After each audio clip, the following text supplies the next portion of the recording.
মহিলাটা কিভাবে ওনার গায়ে হাত দিচ্ছেন, মানে কিভাবে ওনাকে মারছেন, সেটা একটা ভাবার বিষয়। কারণ এটা দীর্ঘদিন ধরেই হয়ে আসছে। লোকাল ট্রেনে বা কোনো কোনো লাইনের ট্রেনে ডেলি প্যাসেঞ্জার কিছু এমন থাকে যারা রীতিমতো ট্রেনটাকে নিজের বাড়ি বলে ভাবে। তারা দেখে না আশেপাশে আরও অন্যান্য লোক ট্রাভেল করছে বা অন্য কোথাও যাচ্ছে, তার মেন্টালি অবস্থা কী, সে কোথায় যাচ্ছে, কী অবস্থায় যাচ্ছে, সেসব কিছু তারা বোঝে না, তারা কিছু দেখে না। প্রথম কথা, তারা রীতিমতো নিজের মতো নিজেদের একটা গ্রুপ থাকে, তার মধ্যে চিৎকার করে কথা বলে। আশেপাশে লোক আছে কী আছে সেটা তারা একদম দেখে না, মুখ খারাপ করে কথা বলে।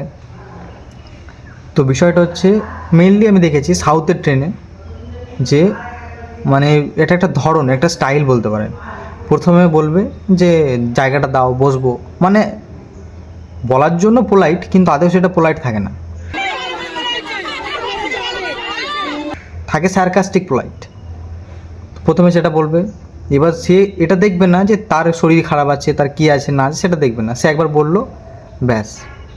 এবার তারপরে যদি সে সেই সিটটা না দেয়, এবার তাকে চেপে ধরবে এবার যে আপনি সিটটা দিন, কেন দিচ্ছেন না, আমাকে বসতে দিন, আপনি এতক্ষণ ধরে বসে আসছেন। এবার সে যদি বলেও যে তার কি কোনো শরীর খারাপ বা কিছু, তো তার উপরেও তারা তর্ক করে। এটা যারা যান হয়তো ট্রেনে তারা লক্ষ্য করবেন, যারা ডেলি প্যাসেঞ্জারি করে তারা এই জিনিসটা বেশি করে। তো এখানে ওই মহিলাটা উনি সেটাই করেছেন যে ওকে উঠতে বলেছে, হয়তো ওকে বসতে চলেছে, প্রথমে হয়তো বলেছে সার্কাস্টিক পোলাইটভাবে, যাতে তারা পরবর্তীতে বলতে পারে যে আমি ভালো করে বলেছি কথাটা, তার জন্যই শুধু এই কথাটা বলা, বাকি তাদের কথায় কোনো পোলাইটনেস থাকে না। তো তারপরে সেটা না দেওয়ায় তার গায়ে হাত তুলছে, তাকে মারছে, রীতিমতো কোলে বসে পড়ছে। মানে এটা ডেলি প্যাসেঞ্জারিদের একটা অভ্যেস বা তাদের একটা রোজকার রুটিন হয়ে দাঁড়িয়েছে। নর্মাল যারা প্যাসেঞ্জার তাদেরকে একমাত্র এই প্রবলেমগুলো ফেস করতে হয়। আর যখন একটা ডেলি প্যাসেঞ্জারি লোক কিছু করবে তখন সবাই মিলে তাকেই সাপোর্ট করবে, সে দেখবে না সে ভুল না ঠিক, তাকেই সাপোর্ট করবে।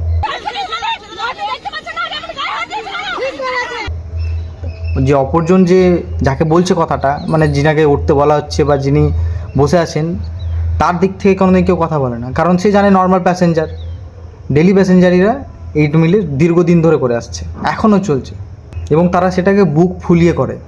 কোনো তাদের মধ্যে লজ্জা, ঘৃণা, বোধ, দ্বিধা কিছুই থাকে না, বেশরমের মতো করে। আমি তো নিজে দেখেছি একটা অসুস্থ মানুষকে মানে সে বসতে না দেওয়ার উপক্রম, সে বেচারা দাঁড়াতে পারছে না, তাও তাকে একটুখানি বসার জন্য সাহায্য করে না।